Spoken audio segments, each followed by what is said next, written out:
Hey, welcome to the Happy Rant podcast. I am Ted Cluck, joined as always in studio by my good friends, my partners in radio, Barnabas Piper and Ron Martin.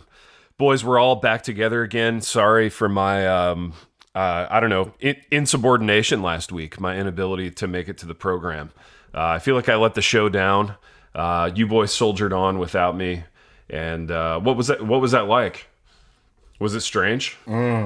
It was a bit aimless, I would say. Yeah. Your professional hosting is always greatly appreciated. Ron and I are good at some things, and probably less good at that thing. Well, boys, you know I take this seriously. When I'm not on the show, I'm in the film room, grinding tape, doing the work, putting the hours in. So it felt a little bit like one of those training camp contract disputes where like one of the star players gets special treatment and then the other star player feels left out. Like Ronnie gets to go on a 2-week road trip, and then Ted was feeling a little bit I'm leaving camp slighted. for a couple days. Yeah. So you just holdout. skipped camp for a day, and there's going to come out pictures of you on like a boat with a Mai Tai later or something. But, not to get ahead of ourselves and talk about Jerry Fallwell or anything, but that's a good Vikings reference, though. A little, I was thinking more Vikings vintage. That was a different party boat. The Vikings boat and the Jerry Fallwell boat, very different than anything you would ever do on a boat. Although I feel like it's very similar to what both of those parties could do on a boat. I think they would get along great. Yeah, I think they would. I could see that happening. But boys, we're getting ahead of ourselves because we're the kind of guys who now again have a podcast that's sponsored, that's doing business, that's generating income. That's the kind of guy I want to be always. And I'm very excited about that. So as I sip my cup of Redbud City Coffee Roasters coffee, Piper, why don't you tell us about our new old sponsor? It is a new old sponsor. We did like a renewal of the vows with Dwell Yes, Bible dude. app.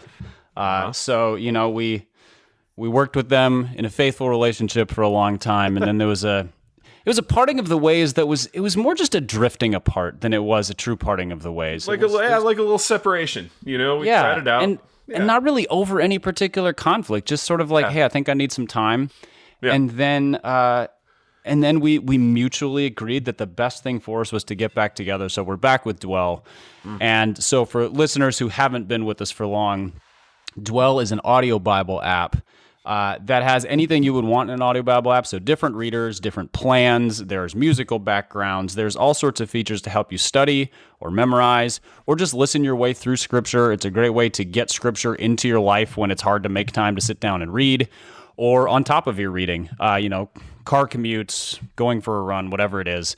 So if you go to dwellapp.io/happyrant, you can get a 20% discount off their annual subscription. It's less than $3 a month. Maybe it's less than $2 a month. I can't remember.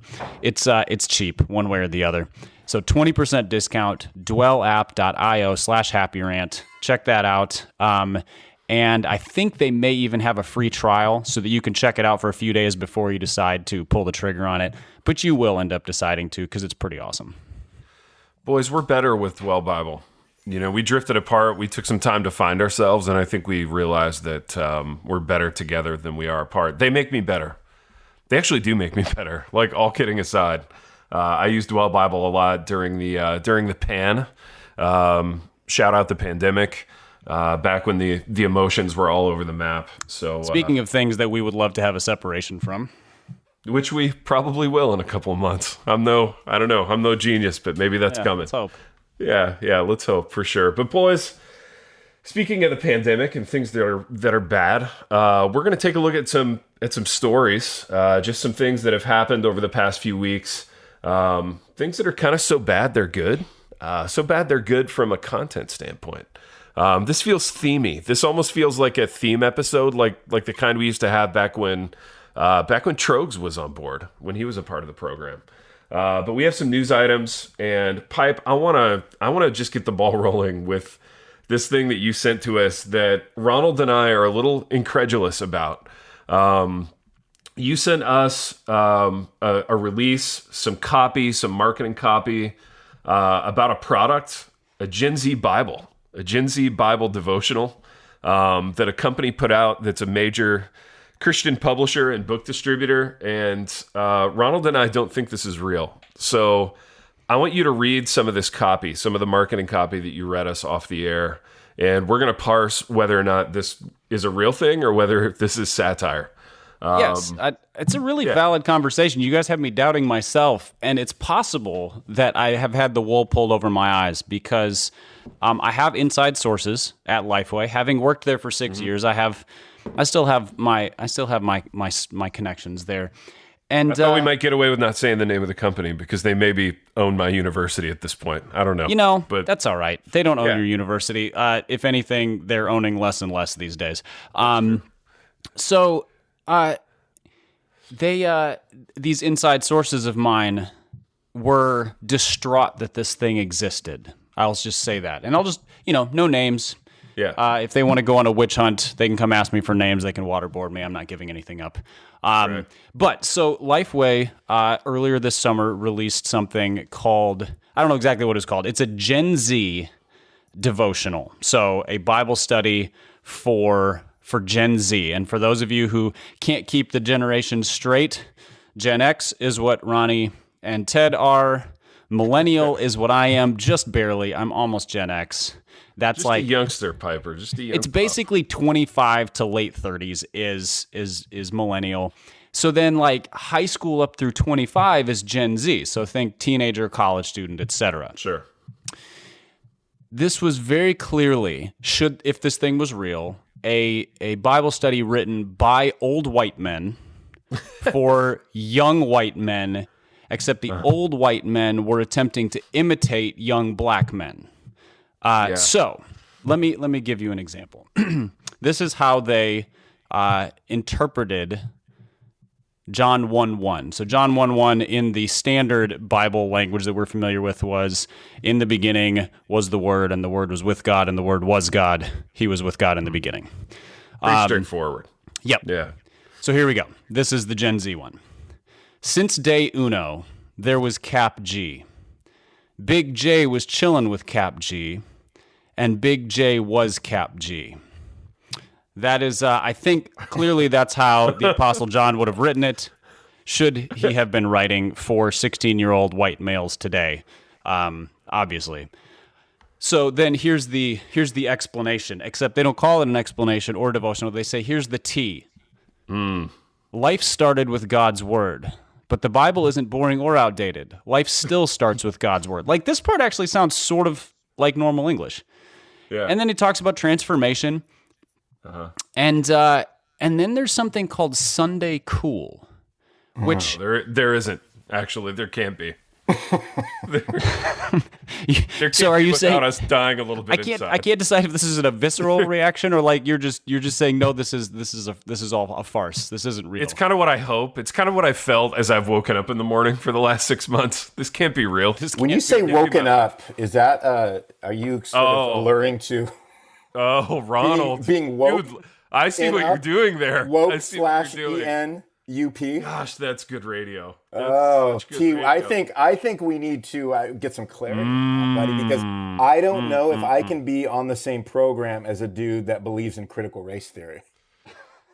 That's exactly what I heard Ted say. He said he's woken up every day, That and is then I heard 100% what Ted just said. I believe in critical race theory, 100%. Judas H. Priest. Hard-carrying Black Lives Matter organization member, probably a socialist. That's what I heard. You know me. I cannot continue with him. I don't even know if I want to talk to him now. You know me here in my drab olive garments. Well, your Che Guevara T-shirt is giving you away right now. So my Che Guevara T-shirt from the leftover from the early 2000s emergent church movement. I just dusted it off. We're back. Urban Outfitters is still a thing. Apparently. Critical race theory is so dated, you guys. Well, I wish I could talk to the guys at Sunday Cool about this. I'm sure they'd have really insightful thoughts in language I could understand. Critical race theory is rad. It's not boring at all. Here's the T on critical race theory. So Sunday Cool is apparently it's a T-shirt screening printing company, but that they try to turn Bible things cool because that's how the Bible works best. And, always better when it's cool. Everything's better when it's cool, boys. Yeah. Let's just state that for the rec. And the t-shirt industry has a rich tradition of pulling that off. Yeah. They've really done this well over the generations. Especially the religious t-shirt t-shirt company. That's what I mean. The Christian t-shirt industry has really got a good track record in this. Yeah, let's not forget the infamous "This Blood's for You." Absolutely, Ronald. That literally tens of dozens of youth group kids wore in the late 90s. Oh, I mean, the Lord's Gym ones, Jesus is my homeboy. I think we've covered this, but it's still worth noting, right? But since we're on the subject, it's so I love the thought process here from a big publishing house. Like, hey, you know what? These guys have done a great job with t-shirts. Like, let's get them to write a devotional series. That's got to be the most, like, the biggest leap in the history of book deals. You know what I mean? Because, I mean, the publishing industry does some pretty stupid things on the level of, like... I mean... Yeah, I don't know. Where does this rank in the pantheon of stupid book deals? The whole theme of reality television is you're dumb and rich. Let's put a camera on you. So I feel like this is a kind of like, you do dumb t-shirts. Let's let you. It's the reality TV of book publishing. Is that what you're trying to say? I mean, to be fair, I've ghostwritten a book or two for some pretty stupid people. But really, like I've written a book seen as this a from the stupid inside. person. I'll one up you on that. Yeah, you one upped me on my false humility. As a stupid guy, I've written a book. Yeah. I haven't done either of those things. I think I two-upped both of you. So that's true. I neither have written a book as a stupid person nor written them for stupid people. You outsmugged us. Yeah. Is what you did. Yeah. I feel like a white reformed guy now. So you are, man. Well, your last name is Piper. So yes, then there's a Sunday School video. It's incredibly popular. The Sunday School video. There's more than 2 million views. None of those ironic views, I'm sure. Yeah. All right. And then, Lifeway ended up pulling the product and putting out a statement, which was sort of an apology, but also we didn't mean to do anything offensive. That's right. That's just, Eugene Peterson is rolling in his grave right now. He's like, is this what I was trying to accomplish when I released the message? To release. Maybe Eugene Peterson was on this. Maybe this was one of his last projects. This is like the woke version of the message, boys. That's what this is. This is like.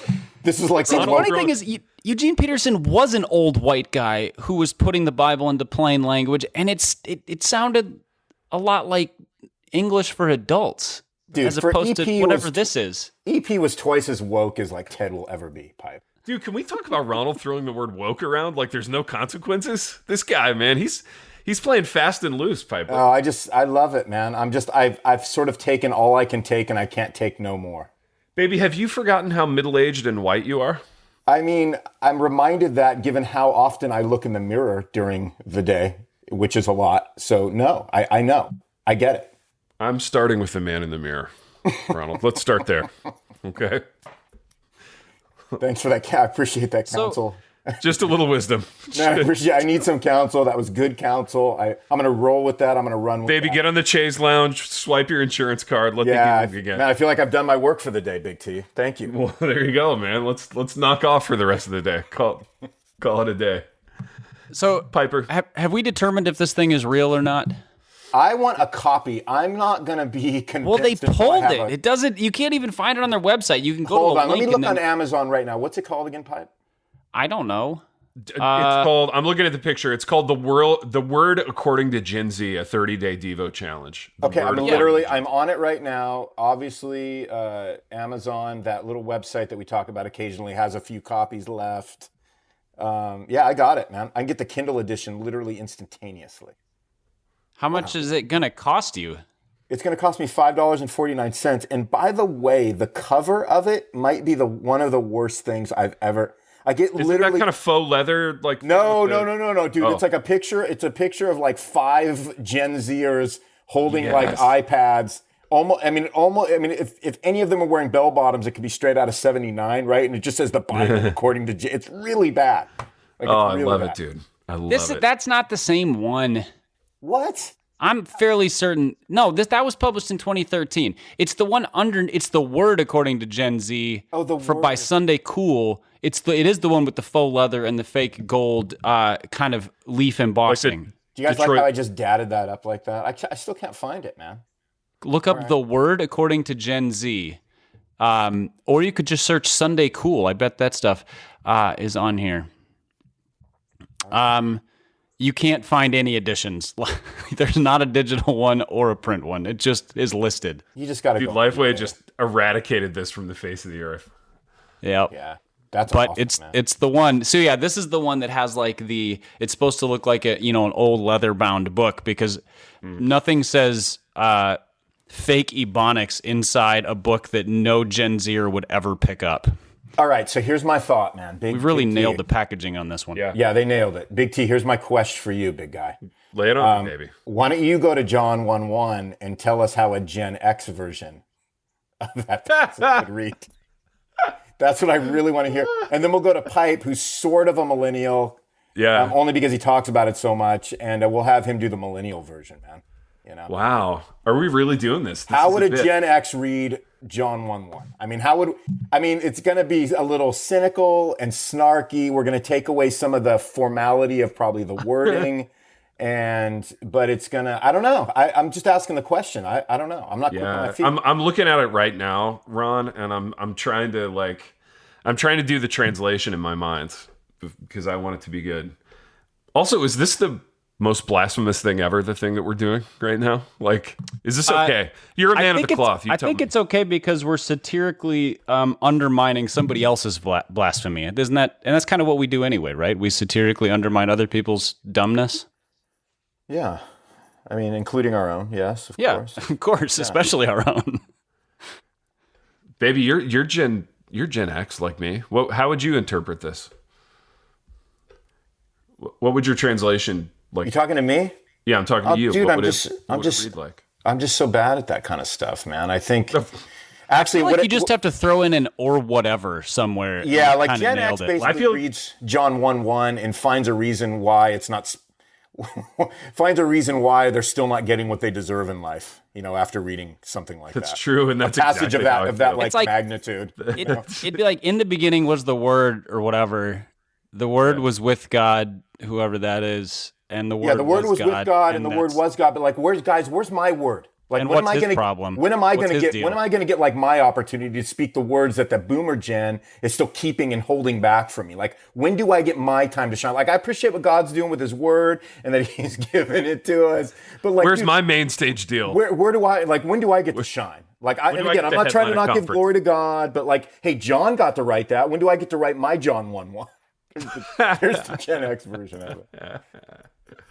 Oh, boys. And I feel like the millennial version would just be a question. It's like, in the beginning, wait, there was a beginning? Like, how do we know? That's whose truth is that? Wait, the vulnerability voice, John 1:1? The Word was with your God. I mean, it's probably your God because it's not my God, or somebody's God. The Word was with a God, a deity, a spiritual being, an entity. And then the Word, which word? Like, is this all the words? What words are we talking about here? Was that same spiritual entity, being, deity, whatever you want to call it, whatever you're comfortable with. I think that would be sort of the millennial version of John 1:1. Nice. Well, it hits hard that way. Yeah, I mean, I feel super convicted by it, and there's a lot of truth in it. My truth, not your. Yeah, your truth, exactly. Boys, what an interesting little bit. I had no idea this product existed for a short time before being pulled. Man, those writers, I wonder if they got paid. I wonder if the t-shirt guys got their full payment for all that writing, all the work they put in. We'll never know, boys. But on to other topics. There are knowable things still in the world. Jerry Falwell. We've very overly knowable. We know way too overly knowable. We know way too much now. I don't know. Some stuff happened with Jerry Falwell a couple of weeks ago. We were going to talk about it. I think we put it off, and we could talk about it now if you want, or we don't have to talk about it. It's totally up to you guys. But this guy was the president at Liberty. He's had a rough like 6-week run here. Not a great run. I just want to make a comment on one aspect of the Jerry Falwell thing, and it's nothing that he did or didn't do, because that has been well covered and it's disgusting. I want to comment on the statement that the board of directors, or whatever they're called, at Liberty put out, where they said basically there were no signs that any of this was going on until the last 2 weeks. And this was right after he had tendered his resignation. And they basically were like, we had no idea. And the only thing that crossed my mind was my children used to think they were invisible when they closed their eyes. That feels a lot like them just putting their hands over their eyes and going, "You can't see me." It's the most disingenuous public non-apology, cover your own keister statement that it doesn't even cover it because everybody knows it's full of crap. It was so bad it was good is what it was, to stick to the theme of this particular episode. Yeah. I realized they couldn't come out and say, yeah, we've kind of known that there was shady stuff going on for the last 20 years or so, but we were making a lot of money. But so instead they swung the other way and were like, we didn't have any idea. None. This isn't even plausible deniability. It's just deniability. Boys, does it make you think, like, so here's more of a serious, we can riff on this maybe for a second, because I like what you just said, Pipe. The ridiculousness of it. Because when you get a character like Fallwell who has said just patently like ridiculous things, whenever they break down and they have bear with me here, when they don't fall well, in the manner in which double dad joke, Jerry's doing his thing. This is why our boy needs to be main staging. Pipe. If the world doesn't recognize it now, they never will. Oh, it's gold. Okay. Boys, there's nothing but gold here. You could have 35 minutes of that, baby. Guys, I'm having a bad Yoda week. I think it's coming out on the pod right now, so just bear with. Baby, you're having a tough Yoda week? What's going on? Yeah, we'll talk about that later. But we got some secular Yoda stuff coming up. So this is my point though. Like, my thing is when we see Jerry do what Jerry's doing, like, none of it feels surprising, and there's a part of you that almost thinks, you almost have like this repressed memory of like, but this is what he's been doing for like 20 years. Like, you almost start making up stuff in your head like, yeah, but he already did this stuff like 10 years ago, right? Because it feels so in line with his character and the things he said since, he's been in the public eye that, like, I don't know about you boys, but like it just feels like the least shocking thing of all time. And that says something about me and, how I've been indoctrinated by all this craziness. But speak into that, because to me, it's like, if somebody were just to describe to me and I was off social media and they said, hey, did you hear about Jerry Falwell? And I said, no, tell me what happened. And they said, oh, well, this, and this. I'd just be like, dude, where are we having lunch today? You know what I mean? I would just, it would feel, and I might say like that Wednesday. Anyway. Right, exact. So how do you feel about it from that angle? Because it just feels like, this is almost not even news. It's so obvious. I don't know. Ted, go ahead, thoughts? Pipe. Oh, me? All right. When the news came out that, Falwell's been caught in whatever scandal, I just was like, I thought he already was. Like you said, it felt, I think we've gotten so accustomed to the public pattern of behavior by faux evangelical leaders who fall that when it happens, we're just like, the signs were there all along, despite the statement that the board of whatever put out from Liberty. And so we just assumed this was all happening to some degree. Like, the details might differ, it was on a boat or in the Bahamas or whatever, instead of in a mountain chalet somewhere. But, it feels like the clue of falling. It's like evangelical leader Y with the pool boy and the mistress on the boat in the tropics, It's like on point. It's like Knives Out part 2, right? It all matches up. And we've seen it so many times that, there's just, I think the funniest, not funniest, but the kind of the most surprising aspect of this was the surprise of people. Like, can you believe what he did and said? Yes, of course I can. So can everybody, if you just paid attention. This is not surprising. And people who have been paying attention have been like, this man is a problem for a long, long time. Boys, not to take the focus off Fallwell, but we have breaking news on the program. It's been a while since we've broken news on this show, but it's a thing that we used to do in the past, and it concerns us eventually becoming rich and famous. And I thought we could do a couple of minutes on this because I think you boys will be interested. So here in my studio, I have the capability to get breaking news via email while we're recording. And I got very 20th century of you. I know, dude. I know. I've really got an amazing setup here. So got faxed in, baby. Is that what you're something saying? got faxed in? I got to rip it off the wire, baby. Are you ready? Yeah. I'm gonna cue up the jingle. Okay. Yeah, cue it. Here we go. Here's the jingle. Dun dun dun dun dun dun dun dun dun dun. Okay, let me rip this off the wire. Boys, this is from our agent concerning our big new book project. The one that's going to make us rich and famous. It's very short and to the point. Gentlemen, a couple of questions from name of publisher redacted. Can you provide current Happy Rant podcast download numbers? Can you provide a list of possible endorsers for a Happy Rant book? We're close, boys. We're close. Let's talk about endorsers. So I have a question about endorsers before we start talking about this. Did you ever actually get Jared C. his blurb or not? Because No. Okay, so Ronnie needs to send the request to him for an endorsement for this potential book. Then is that what we're getting at? No, dude, I've still got a couple of weeks to get at Jared C. his blurb. Okay, gotcha. So yeah, Oh, you're still you're still within the timeline, eh? I'm still within the timeline, man. I'm still grinding through that Yeah, man, young this is adult taking fiction. you a long time, man. Yeah, baby, a lot of plates spinning over here. A lot of you plates. know, yeah, a lot of irons in the dude. A lot of blurbs I'm knocking out for people right now. So I get him. It's a full-time job.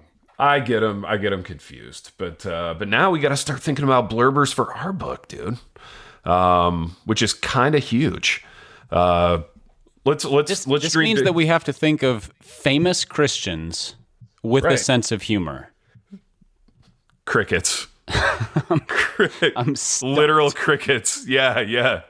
I don't know, boys. So I think we got the first two that come to mind are Sammy Rhodes and Drew Dick, and I think we got our endorsers, boys. I think we're good. I think we nailed it. I don't know who either of those people are, but they sound fabulous.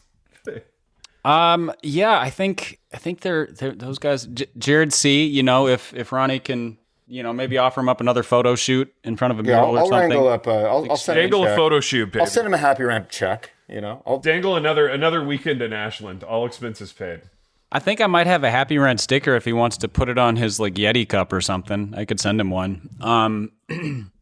Is that Jared C. a Yeti cup guy, or is he more of like a ceramic coffee mug guy? He's a Ronald can non-coffee speak guy to this. right now. That's what he Get out, dude. Yeah. Right now or historically? Yeah, no, he's one of those. I switched to decaf in my middle-aged years. Wow, dude. Yeah. That's tough. That hits hard. It's gotten that bad. That hits hard. Yeah. Yeah, that's tough. That's no way to survive a pandemic. I mean, I guess if you have health issues, it is a way to survive anything, but it sounds terrible. He's also a Starbucks from different cities collection mug guy. So, he has like a menagerie of mugs. He's kind of militantly anti-hipster coffee place. He goes straight for the first bucks when he rolls into town. Dude, I love it. I love that kind of like chip on his shoulder. Yeah, you love that sort of pedestrian Jared C. like coffee preference. Yeah, like I'm just a regular Joe. I'm just a normal pastor. No pun, but I'm a regular Joe. Where's the Starbucks? That's right. Get me to the Starbucks. Stat. I don't care how many sermons you got to have me preach tonight. Just they have the best decaf. There's a mug. There's a mug I need to purchase. I need a mug and some decaf. I have on good authority that there are quite a few somewhat prominent evangelical pastors who listen to this podcast.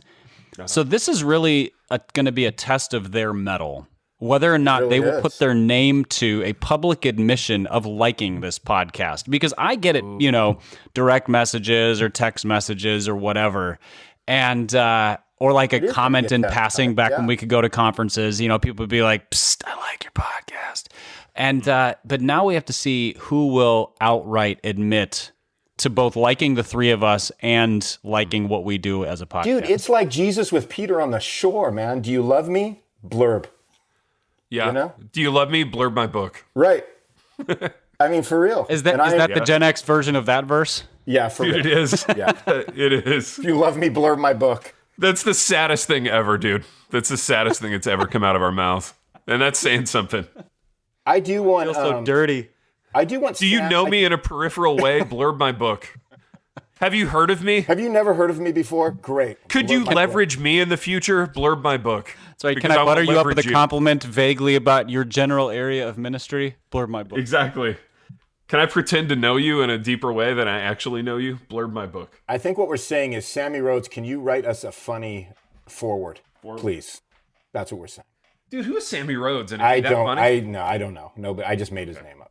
Sammy Rhodes he does campus ministry in South Carolina, but he had he got a huge Twitter following several years ago just by being funny. Like, he was a funny Christian dude. He's written a couple books that are both good. One was I can't remember. It's about sort of handling awkwardness and shame, and yeah, he's a great dude. Dude, you know what? His new book, and let me just say it because I feel like Sammy, I don't want Sammy to think that we're not Sammy fans. His new book is The Bomb, Broken and Beloved.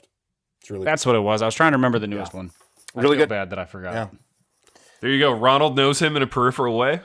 Oh, very peripheral. Yeah, very peripheral. The blurb is, I'm sure the blurb is coming our way as we speak. Yeah, so, boys. In fact, he just sent it. I got it. Okay, Came in. I'd have a reverse psychology idea for this. Why don't we send it to all the people we think will decline to endorse and then publish those as endorsements? Yes. Yeah. Dude, publish the email. Publish the kind of faux nice, like, oh, boys, I'm really slammed right now. Yeah, I love that, guys. I love that. I'm really slammed. Like, ministry's crazy during the pandemic. Like, we don't have to print their name. We'll just print all the people that just rejected it, but we'll just post their like generic denials. I'm at home 23 hours a day. I've never had more downtime in my life. But things are really crazy right now, guys. Yeah. No, yeah, that's going to be funny. We're going to turn the world upside down with our new method of blurbing. Yeah, dude. And knowing Christian publishers, they're going to be so on board with something new. Oh, they're going to love something that. Fresh. Absolutely. Yeah. They're going to love it. Something fun. Nothing, they're going to be nothing way says on read board. this book. It's a bunch of like nameless blurbs on the back of a book. Yeah. A bunch of nameless blurbs saying, don't read this book, or here's why I didn't have the time to read your book. Or here's why I'm too afraid to blurb your book. It's gonna mean bad things for my publishing career. Oh, exactly. For my non-existent publishing career, right. I will get to myself sell 4,500 books next year. Dude, these guys, what a riot. Boys, we got time for one more. I want to talk about Ron's Yoda life in the context of another guy's Yoda life, who's killing it right now. This guy's doing Yoda. He's been doing secular Yoda at a high level. I'm trying to find it in the chat. Okay, here we go. Yeah, it's good radio. Hang on. All right, this guy's name is Simon Sinek, business leader, thought leader. And he had a Yoda tweet that Piper shared with us in the group chat. And I want Ronald to, like, Yoda on Yoda kind of assess the quality of this thing. Not that we endorse Yoda on Yoda crime on this podcast, but I would like this to be a Yoda beatdown. This is like Yoda sharpening Yoda. You know what I mean?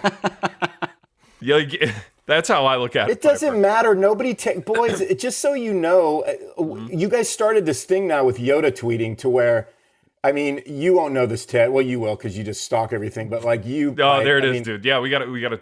Yeah. You'll know because it doesn't matter what you post now. Everybody just replies with like a Yoda GIF. You know what I mean? No, okay, real talk, baby. And you're a branding expert now because you've been hanging around with Jared C. Wilson for a couple of years. Has Piper and I inventing the Yoda thing? Do you think that's been a net positive or a net negative for your Yoda work? Like, has it hurt or helped your Yoda situation? Well, I think you guys just found a way to take any of the seriousness out of anything that I ever tweet away, because the only thing somebody reposts is a GIF of Yoda doing some facial expression, if Yoda has facial expression. I take umbrage at this because, I mean, leave it to Twitter to suck at nuance, but well, Twitter's such a serious platform and such a good place to get those serious thoughts out. It's full of thoughtfulness and level-headedness and really reading the meaning behind the meaning and things. And a lot of critical race theory, but go on. Yeah, that's part of the serious thoughtfulness as well. People's responses to that tend to be very measured and carefully articulated, and they've really done the research. the responses that you get, Ron, with the Yoda thing are like 80% wrong. It just about that pipe. Well, Ronnie will be like, I like cupcakes, and somebody will be like, Yoda tweet. No, just because Ronnie says it doesn't make it a Yoda tweet. See, that's what's happening now. There's a particular style. There's a particular like coupling of thoughts. We're going to hear a great example of this from one Simon Sinek here in a moment. That makes something a Yoda tweet. If Ronnie posts a Bible verse and then says like, this ministered to my heart today, that's not a Yoda tweet. That's Ronnie talking about a Bible verse in a way that Piper, this was is meaningful good. to This him. is good nuance. This is why we need you on the program, because I think in a sense what you've said is that Twitter it's kind of cheapened all of us in terms of this. Like you and I thoughtfully came up with the term Yoda tweeting. That's been cheapened by Twitter. You think Twitter's actually cheapened things, Big T? I don't see it. This is what I'm struggling with because it's such a great platform. It really brings out the best. It's a life-giving platform. It really is. I'm so hesitant to say anything against it. Oh, I know, dude. I'm just choosing my words very carefully. Yeah, right I appreciate that. I appreciate the nuance. I like to be measured and thoughtful as it pertains to Twitter, not being a toilet. And that's where I'm at with it. Okay. Yeah, Piper, let's dip into secular Twitter a little bit here. It's secular Yoda work. And I'm going to lay this Simon Sinek thing on you guys, and then I want Ronald to speak to its veracity as a Yoda tweet. Here we go.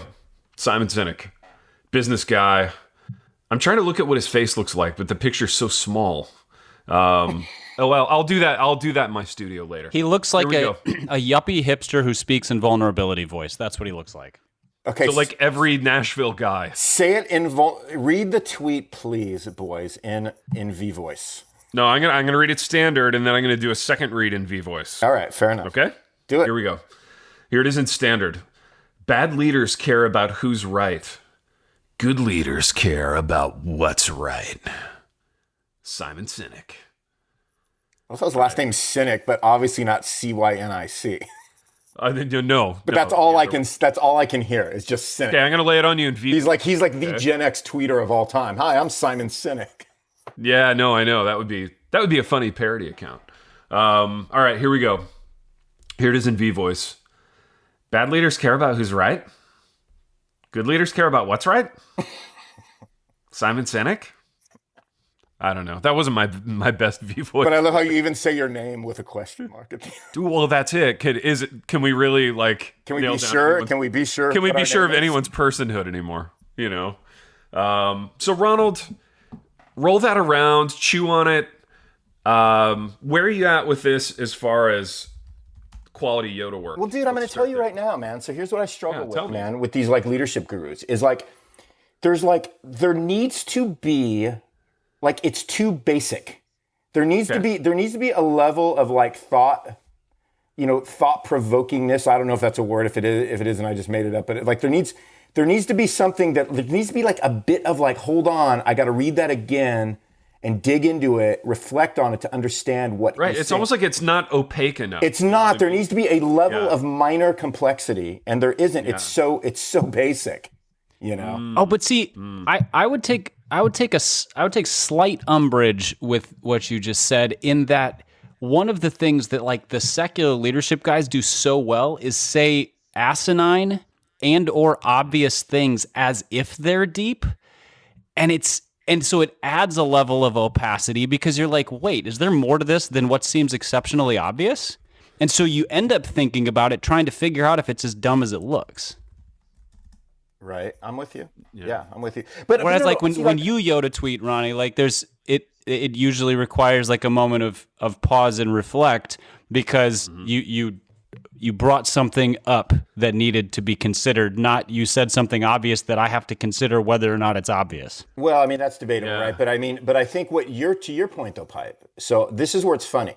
Like when you have, how many followers does Sinek have? Like, is he in the hundreds of thousands? Is he that guy with the hundreds of thousands? He's in the hundreds of thousands, possibly millions. Okay, so right. So when you're that guy, when you get to sort of like that level, you have to sort of like bare bones it. I mean, you have to go because you're looking for an audience you're looking for the audience that you have accumulated to not have to question what you're saying, but just to receive it as a very simple, almost sort of like, self-help phrase that's just almost like a reminder, like, hey, I'm it's a reminder. Still out here. It's kind of like when you work for a company and they have like those posters all over the walls to like keep like workflow going. You know what I mean? It's all like those. It's kind of like what Simon Sinek just like posted, right? So also, it's like, guess how he gets away with being a white guy who's middle-aged, British. Oh, I knew it. Well, dude, there it is. He is? We're done now. I'm like, how is he getting away with this? Yeah. Are you sure he's British? Straight? Yeah. I've heard him talk. He does not sound British. Wait, hang on. Let me go to the source. Simon Oliver Sinek is a. Oh, okay. Never mind. He sounds a lot like he's from Long Island or something. He's a British-born American author and motivational speaker, but he was born in Britain. He has the residue of respectability. He has the residue of respectability. That's it. I feel like if you're born in England, you get like grandfathered in, and you're therefore not a horrible white man. So I don't know another word on Simon Sinek. This tweet is indicative of how he has made his millions, because it says something that's both not really true and says it in a way that makes you think longer than you should, which is exactly like his books. He wrote a book called Start With Why, which is about 220 pages, which was originally a TED Talk. TED Talks are about 17 minutes. Uh-huh. And it's just the TED Talk like 14 times. He just says the same thing over and over and over again. And so there's you keep thinking it's getting deeper. And after about chapter 6, you go, I think this is just the same thing again. And again and again and again. He uses like 2 examples. Steve Jobs is his god, I think. So there's a recurring theme here of I will give him credit for this. He knows his brand and he sticks right to it. He's on the bullseye all the time in terms of just stay right in the middle of simplistic thought that sounds deeper than it is. Yeah, I think you're right. I like it. Yeah, I think you're right. Boys, I got to go in a minute, but one last question, just a rapid fire one. Who would you rather hang out with? This guy, Malcolm Gladwell, or Gary Vaynerchuk? What? Talking about business gurus, business Yoda gurus. Gary V, for sure. He got rich off of being a wine, distributor, connoisseur, etc. And he seems much more lively than the other two. If you hang out with Gladwell, you're going to end up having lengthy discussions about like tea from Bangladesh. And Simon Sinek is going to, sort of smugly look at you like you're not quite as good of a leader as he is. Yeah. Who's Gladwell again? Like, because I know that. What has he written? Gladwell's written a bunch of stuff. How do you call yourself a Gen X pastor? I'm ashamed of you. Yeah, dude. Ronald. You gotta have some Gladwell on your bookshelf. No, I'm an Enneagram 4, so I can't. He wrote Blank. He wrote Tipping Point. He wrote Talking to Strangers. That was his most recent one.